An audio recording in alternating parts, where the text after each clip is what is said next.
when the mind, especially with the disability, you have to manage so many things. Yeah. You tend to have most of your awareness focus on what's in front of you because you're trying not Yeah. to fall, you're trying, all those things. But also know that this is an insight, like doing asana with more back body awareness is actually really important for every yoga student.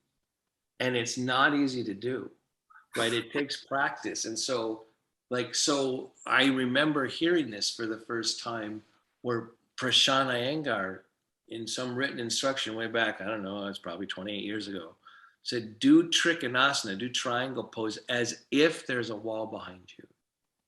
And what I Mm-hmm. realized by that instruction way back then is that he's actually trying to calm your nervous system, right? If you open to it, so I've turned that into, like, when I'm teaching healthcare professionals, I tell them when they're having a really busy day, they literally need to practice more awareness of their back body.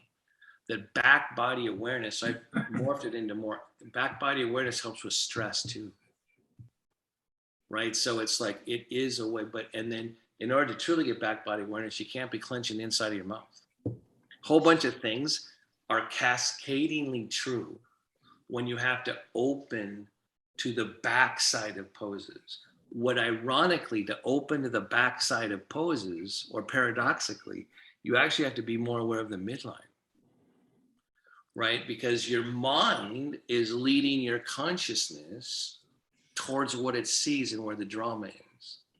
When I have to stop and feel the midline, in order to do that, I have to end up feeling the back sides of poses, which is a huge thing in asana.